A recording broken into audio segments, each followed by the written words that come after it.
On the evening of November 23, 2009, within the confines of a dormitory at Peking University, 23-year-old Wang Yuan was engaged in an ordinary text conversation with his girlfriend, 22-year-old Li Mengting. The exchange flowed naturally until the clock struck 10 p.m., when Mengting's replies abruptly ceased. Alarmed by her sudden silence, Wang Yuan dialed her number, but the call was cut off without warning. He attempted to reconnect, only to be met with a disheartening subscriber unavailable message. Fear gripped him, and self-doubt crept in as he contemplated whether he had unintentionally upset her. As the sun rose the next morning, Wang Yuan's anxious heart raced to check his phone, praying for a message from Li Mengting, yet his hopes were dashed. There was still no response. His calls echoed in vain, each yielding the same busy signal. Days stretched on, anxiety tightening its grip as Mengting remained unreachable. It was as if she had vanished from existence. The gnawing worry motivated Wang Yuan to reach out to Mengting's cousin, Li Hui, to share his escalating concerns. Upon hearing the troubling news, Li Hui sprang into action, attempting to contact Mengting's family, but each call met with silence. A chilling sense of dread began to settle in Hui's mind, compounding Wang Yuan's growing fears. Unable to contain their anxiety any longer, the two young adults drove to the Qingqing neighborhood where Mengting's family resided, determined to uncover the truth. Upon arrival, they were met with a locked door, a silent barrier that only deepened their concerns. With no response to their persistent knocks, Li Hui was on the verge of alerting the authorities when a nearby neighbor intervened, sharing unsettling news. Li Mengjun, Mengting's brother, had recently boasted about a 30,000 yuan bonus from his job, a windfall that had allowed the family to escape on a vacation to Shenzhen. Though this revelation eased their immediate impulse to call the police, it did little to quell their suspicion. Why, if they were indeed on vacation, were all family members unreachable? Typically, a family on holiday would document their experiences, their phones always at the ready. The unanswered questions festered as November 27th approached, with still no word from Mengting's family, worrying relatives deeply about their safety. The sense of urgency mounted, compelling relatives to revisit Mengting's home, hopeful for answers. Yet, as before, no one answered their knocks. Frustrated, they decided to enlist a locksmith to break through the barrier that kept them from the truth. The first locksmith, however, proved ill-equipped, his efforts futile against the stubborn lock. Time was slipping away, prompting Li Hui to urgently contact a more skilled locksmith. While they awaited his arrival, Wang Yuan's eyes caught a glimpse of something unsettling. The back door of the house stood slightly ajar. The house's second-floor location posed a challenge, but desperation fueled Wang Yuan. He quickly secured a ladder from the building manager, determined to peer inside through the rear window. As he climbed up, an uneasy feeling settled in his stomach, but he pressed on, driven by the need for answers. Once at the window, Wang Yuan hesitated for a moment, his heart pounding as he prepared to look inside. What he would discover beyond that threshold would change everything, unraveling a dark mystery that had been brewing beneath the surface, unnoticed. One fateful day, Wang Yuan noticed the back door of the house slightly ajar. Concerned, he quickly borrowed a ladder from the building manager to peer inside through the rear window.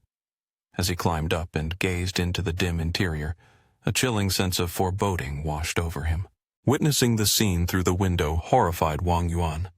He saw a body lying motionless on the floor and felt an overwhelming certainty that foul play had occurred within the home. It was clear that something terrible had transpired within this family. In a state of distress, Li Hui immediately alerted the police. Within moments, law enforcement arrived at the scene, armed with specialized equipment to breach the door. As they forced it open, a nauseating stench of blood assaulted their senses, compelling them to step back. The first sight to confront them was a body sprawled motionless on the living room floor, its face concealed by a cloth and surrounded by congealed blood. As police and relatives continued their grim search through the home, the horror deepened with each room they inspected. Each room unveiled another victim, transforming the entire crime scene into a nightmare made manifest. Following a thorough investigation, law enforcement confirmed that 6 individuals had been brutally murdered. The tragic identity of the victims was confirmed through identification by their relatives. The household head, Li Hunchao, and his wife, Xia Meihua, were among the deceased. Their second daughter, Li Mengting, was also a victim, alongside Wang Milan, the wife of the eldest son, Li Mengjun. Tragically, 2 young grandchildren, a 6-year-old boy and a 1-year-old baby, were caught in the violent act. Notably, the eldest son, Li Mengjun, was absent from the scene. This was undeniably a brutal case. Forensic examinations revealed that each victim had suffered fatal wounds inflicted by a sharp knife, with all the attacks focused on the neck area. The precision and decisiveness of the perpetrator were chilling. Each victim bore a single neck wound, revealing no signs of struggle or additional injuries. Forensic evidence indicated that the murders had likely taken place 5 days prior. Investigators noted the disturbing condition of dried blood and the advanced state of decomposition. They discovered meticulous cleaning marks on the living room floor, alongside a bucket filled with bloodied water, suggesting the killer had attempted to erase their tracks. All doors to the house were locked, with no indication of forced entry. Remarkably, the main door was locked from the outside, leaving the interior undisturbed and devoid of signs of a search. The victim's valuables, including jewelry, remained untouched. During interviews with the victim's relatives, police uncovered that the family had recently celebrated a substantial lottery win. However, investigators swiftly ruled out robbery as a motive. The absence of any tampering with the safe and the state of the house further supported their conclusion. News of the massacre, which claimed 6 lives, rippled through the upscale residential community, igniting an unprecedented wave of panic and horror. Residents of the normally secure neighborhood were left in disbelief, grappling with the reality that such a savage crime could unfold in their midst. The area, fortified with 24/7 security and a network of surveillance cameras, raised unsettling questions about the kind of person bold enough to commit such an audacious act. In a shocking turn of events, residents of the heavily guarded neighborhood found it hard to fathom that such a savage crime could unfold within their midst. With round-the-clock security and an extensive network of surveillance cameras, the community was left grappling with the unsettling question: what kind of person would dare to commit such a brazen act? The motivation and sheer cruelty behind the attack on an entire family left many in disbelief. As police began their inquiries, nearby residents revealed that the victim's family, having just moved to the area, had not yet established any connections with those around them. Within this residential complex, the affluent residents were often preoccupied with their busy lives, rarely engaging with one another. One neighbor remarked that the family had not experienced any conflicts with anyone in the vicinity. This raised suspicions that any potential disputes may have originated from outside the community. The neighbor recalled overhearing Li Mengjun express plans to take his family on vacation to Shenzhen just days prior, a statement that now felt haunting in light of the tragedy. With the evidence at hand, police swiftly dismissed robbery as the motive for the murders. Instead, their focus shifted toward uncovering any possible personal conflicts. It became apparent that the killer harbored a profound hatred for the family, showing no mercy even toward their young children. Initial clues led one investigator to suggest that the perpetrator was likely someone familiar with the family. The absence of forced entry indicated that the killer had accessed the home without any struggle. Yet, the motives behind the meticulous cleaning of the living room floor and, most perplexing of all, the mysterious disappearance of the eldest son, Li Mengjun, raised further questions. If he was alive, why was he oblivious to the horror that had unfolded? Had he been killed elsewhere? Some investigators began turning their suspicions toward Mengjun, as the evidence seemed to cast a shadow of doubt upon him. The chilling prospect that a man could direct such brutal violence toward his own parents, wife, and children sent shivers down the spines of those on the case. To untangle the web of this tragic incident, the investigation team split into 2 factions. One group delved into the family's social connections, while the other meticulously combed through the security footage from the area, tracing Mengjun's recent activities. They scrutinized each individual entering and exiting the residential complex during the window of the murders. What they uncovered from the surveillance footage sent chills through the team. On the night of November 23, 2009, at precisely 10 p.m., Li Mengjun had returned home, the same hour believed to mark the time of the murders. The footage indicated that at 8 o'clock a.m. the following morning, he had left the house carrying a cleaning cloth and a leather bag, further deepening the mystery surrounding the tragic events. Li Mengjun had discarded the cleaning cloth in a garbage bin before driving away. Approximately 2 hours later, he returned home, lingered for 10 minutes, then drove off again. He was never seen after that, and the timing of his return raised further questions in the minds of investigators. Lee Mong-jun's actions grew increasingly suspicious as he threw the cloth into a garbage bin before departing once more. His brief return home, just 10 minutes long, only deepened the mystery surrounding his whereabouts after that fateful day. This timeline coincided ominously with the moment Li Mengting abruptly stopped responding during a conversation with her boyfriend, Wang Yuan. The detail of Li Mong-jun disposing of the cleaning cloth, seemingly linked to the cleaned floor at the crime scene, heightened suspicions among investigators. As investigators meticulously pieced together these unsettling details, chills ran down their spines. They suspected they had uncovered the killer's identity but struggled to accept the grim reality. With increasingly compelling evidence pointing towards Li Mong-jun, the investigation team quickly formed specialized units to track him down. As the investigation unfolded, authorities uncovered a troubling detail. From November 24th to 25th, Li Mong-jun's older son had mysteriously vanished from school. Alarmed by this unusual absence, the homeroom teacher made several attempts to reach the family, sensing something was amiss. Finally, at 7 a.m. on November 25th, the teacher managed to contact Li Mong-jun. The conversation was unsettling. He mumbled something about driving before abruptly ending the call, leaving the teacher with a sense of foreboding. After that brief call, Li Mong-jun's phone became completely unreachable. This erratic behavior only intensified investigators' suspicions, confirming they were on the right path. Surveillance footage soon revealed a silver four-door sedan, identified as Li Mong-jun's vehicle. Intriguingly, the car bore no license plates, suggesting it had likely been purchased recently with winnings from the family's lottery ticket.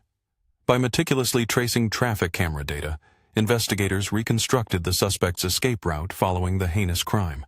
Li Mong-jun fled to the train station, where he boarded a train bound for Shenzhen, Guangdong Province. He concealed himself there for 2 days before continuing his journey to Hainan Island early on the morning of November 28th. The Beijing Police Department swiftly issued an urgent alert to their counterparts in Hainan, notifying them of a dangerous murder suspect hiding within their jurisdiction. Upon receiving the suspect's photo and details, Hainan police rapidly mobilized forces at strategic locations.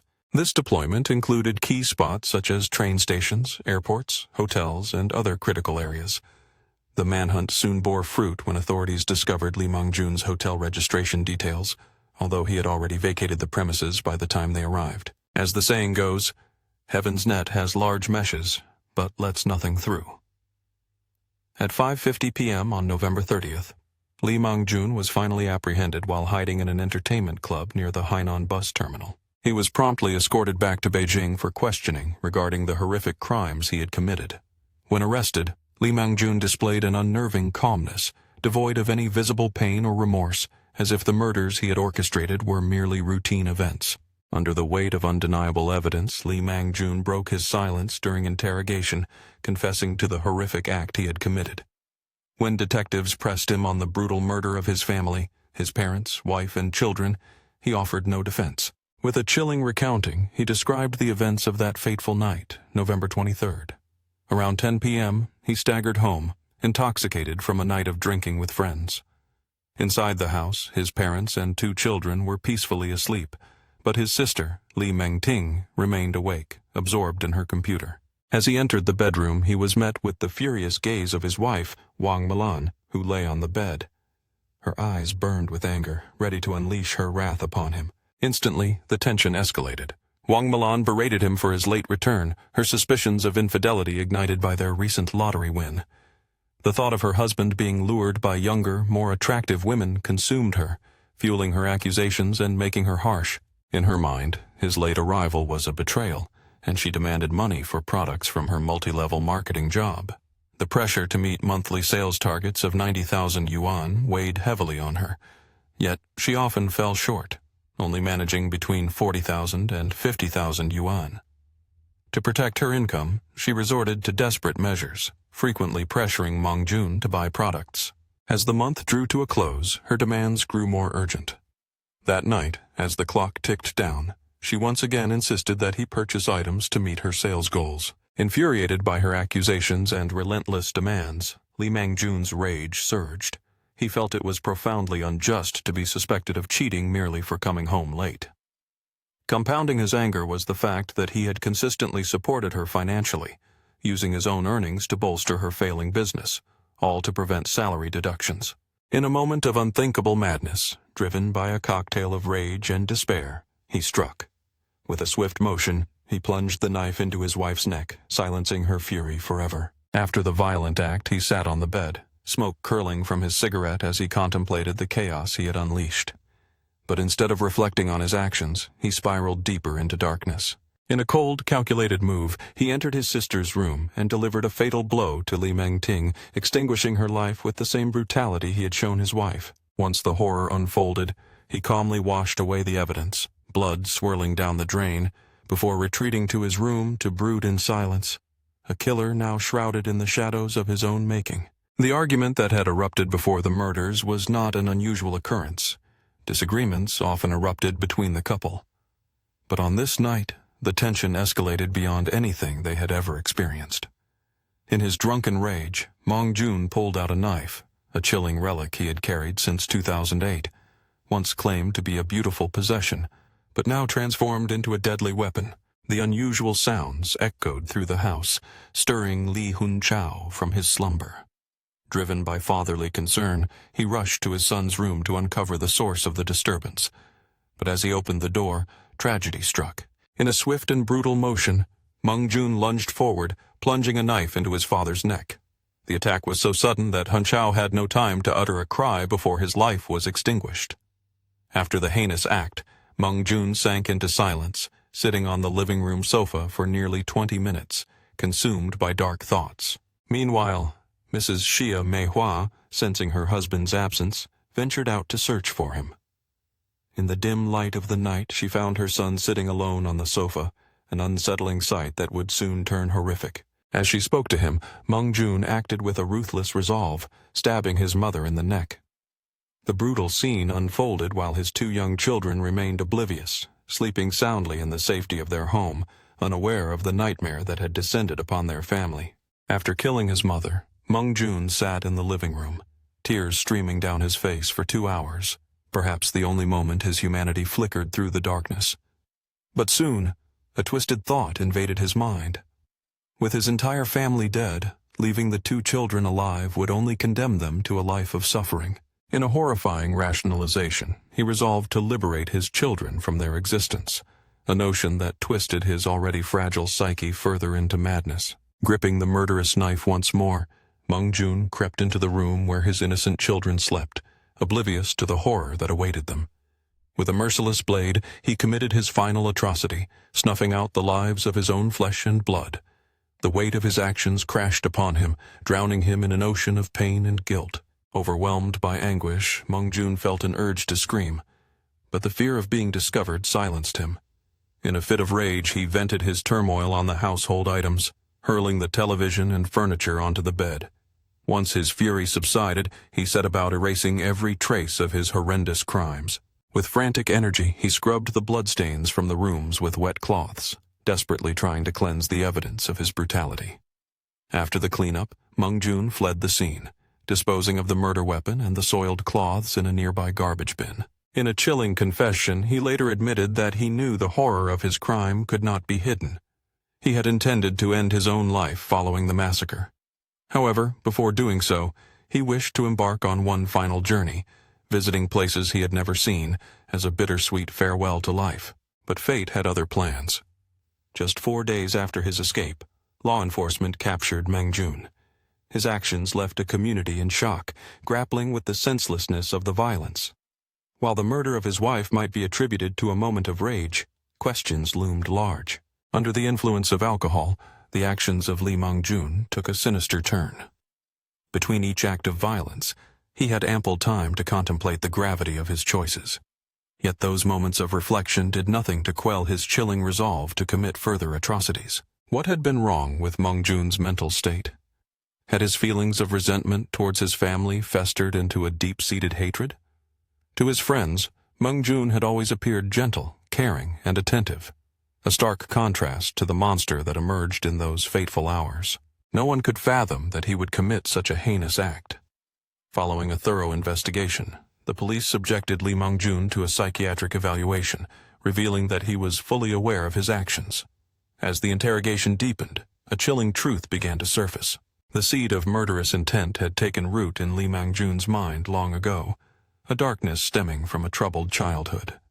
Born on December 3, 1980, in Shengong Village, Daxing District, Beijing, his early years were marked by separation. With his parents working far from home, he was placed in the care of his maternal grandparents until the age of 7. By that time, the family had welcomed a new member, his sister, Lee Meng-ting. Years of separation had created an emotional chasm between Lee Mong-jun and his parents, leaving their relationship cold and distant. Though Han Chao and his wife aspired for their son to excel, their misguided approach to parenting only deepened the rift. Trapped in outdated beliefs, they relied on physical punishment as a means to instill respect and filial piety. Consequently, Lee Mong-jun became a frequent target of beatings and harsh reprimands. Every mistake became an opportunity for further criticism, as his parents relentlessly compared him to other village children, constantly deriding him while showering praise on others. Such public humiliation left deep scars. To make matters worse, his sister, Meng Ting, assumed the role of the family informant, eagerly reporting her brother's missteps to their parents. Each betrayal led to further punishment, intensifying the resentment in their sibling relationship. Once, in a moment of compassion, he brought home a stray dog, hoping to care for it. Instead of recognizing his kindness, Han Chao erupted in anger, demanding that his son dispose of the dog. When Lee Mong-jun met his father's fury with defiance, he faced a brutal kick, as if violence was the only way to instill obedience. Physical punishment became an insidious part of his daily existence. So pervasive was the fear that he often chose to avoid home, opting instead to hide in frigid wood piles, preferring the harsh cold to the wrath of his parents. In this environment devoid of love, Lee Mong-jun's psyche began to shift in alarming ways. In moments of profound frustration and despair, the once dormant thoughts of ending his parents' lives began to crystallize. Though initially mere fantasies, they hinted at a dark future. In 1996, at just 16 years old, overwhelmed by the suffocating atmosphere at home, Lee Mong-jun made the pivotal decision to escape the torment of his childhood. He relocated to Hongmen Town, Daxing, Beijing, in search of a new life, where the average worker earned a meager 800 wen. In a remarkable twist of fate, Meng-jun defied the odds, earning an impressive 3,000 wen, approximately $420 monthly. This was a stark contrast to the meager 112s he had previously endured. For the first time, Meng-jun savored the sweet taste of freedom and success. With his newfound earnings, he made a bold purchase: a mobile phone. In his memories, 1996 emerged as a golden year, marked by days devoid of beatings, the freedom to make his own choices, and the joy of reaping the rewards of his hard work far from home. Yearning to showcase his accomplishments, Meng-jun felt a pull to return home after more than a year away. Homesickness gnawed at him, and he resolved to reunite with his family. The emotional reunion unfolded as Mr. Chow and Mrs. Hua embraced their son, tears flowing freely. Their hearts brimmed with relief, fearing that their son might once again vanish from their lives. As the tension eased, Meng-jun's parents welcomed him back with open arms, and not long after, he married. His wife, Wang Milan, was not only the love of his life, but also a partner in ambition. Working at a hair salon in Hongmen, Meng-jun urged her to leave her job and pursue her own salon venture. This decision proved to be a turning point, leading to unexpected success. From a humble beginning, their salon blossomed into a thriving chain of 5 establishments. Life appeared to be on an upswing for Meng-jun, as he and Milan moved into their new life together in Hongmen. With less frequent contact with his parents, the tensions that had once plagued their family began to ebb. However, this serene period was short-lived. The arrival of their first child marked the beginning of a downward spiral in their relationship, replaced by arguments and mistrust. As whispers of discord reached Meng-jun's parents, they reverted to their old harsh disciplinary ways. The beatings returned and the verbal abuse intensified, leaving Meng-jun feeling like a puppet, his strings pulled by those who should have loved him. To his dismay, Melon, instead of offering support, sided with his parents, adding to his torment. In this chaotic environment, Meng Jun often felt that strangers treated him with more kindness than his own family.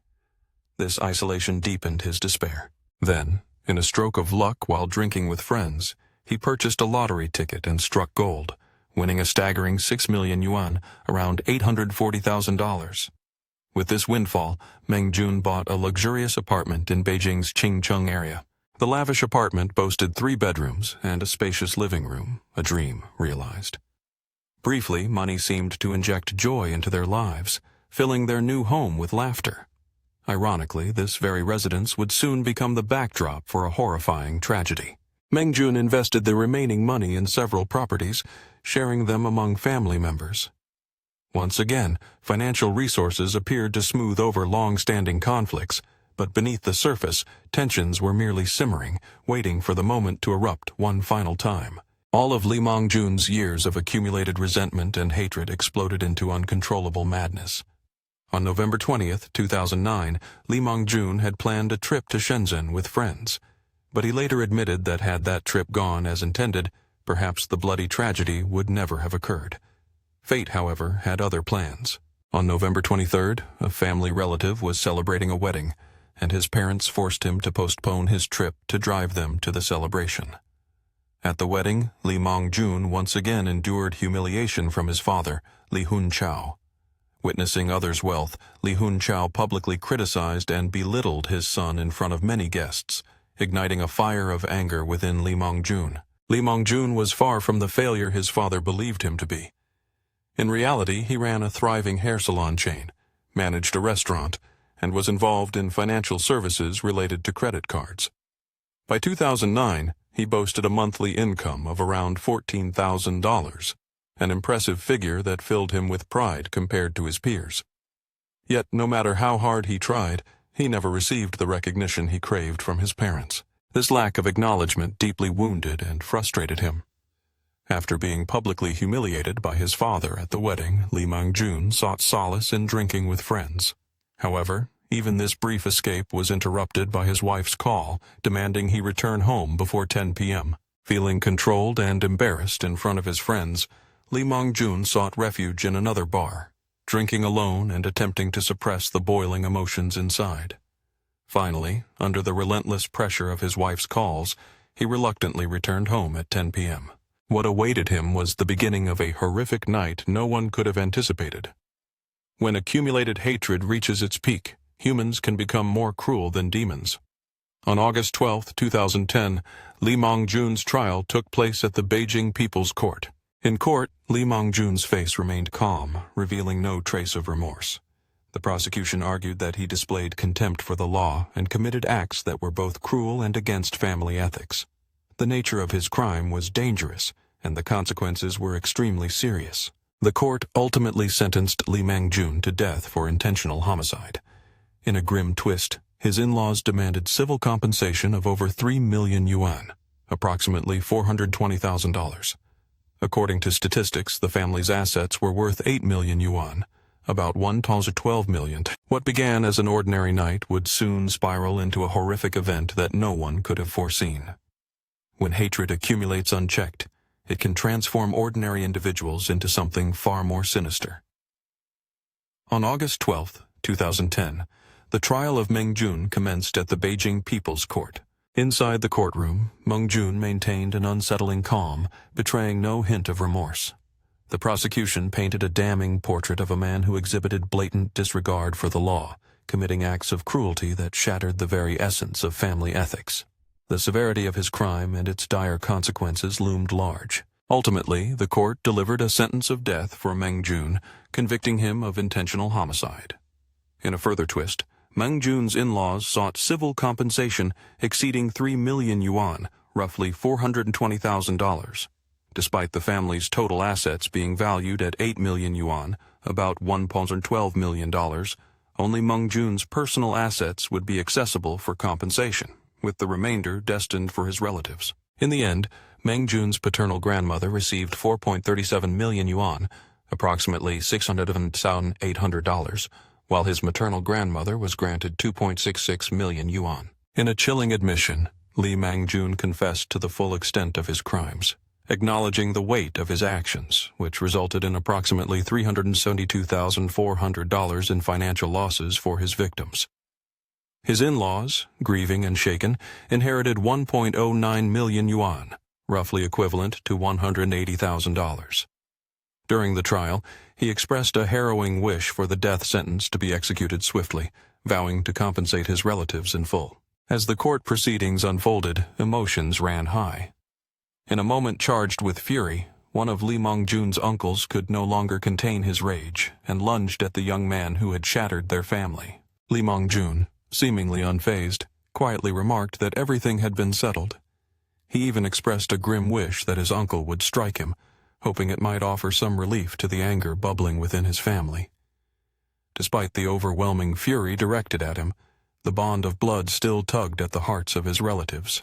In a poignant moment, another relative suggested purchasing a cemetery plot for Li Mongjun. Yet he flatly refused, revealing his belief that he no longer deserved to rest alongside his family. Instead, he yearned for his ashes to be scattered in the river, a symbolic severing from the loved ones whose lives he had so brutally taken. This tragic narrative lays bare a painful family saga, revealing how childhood trauma can silently fester into a profound hatred. Despite achieving financial success, Li Mongjun remained haunted by the emotional scars inflicted by his parents' misguided discipline. The reality is stark. All parents love their children, including Li Mongjun's. However, their harsh methods of education, coupled with a glaring absence of affection and recognition, left deep wounds in his psyche. Rather than encouraging and supporting their son in his moments of success, they incessantly criticized and compared him, rendering all of his efforts seemingly futile. Nevertheless, no circumstances can justify Li Mongjun's heinous actions. The cold-blooded murder of his entire family, particularly the innocent lives of his two young children. As Mongjun struggled to gain recognition, the relentless criticism and comparisons from those around him rendered his efforts seemingly futile. Yet no justification could ever absolve the horror of his actions, murdering his entire family, including his two innocent young children. This heinous crime stands as a chilling reminder of the urgent need to nurture children with love, understanding, and encouragement rather than resorting to physical punishment and coercion.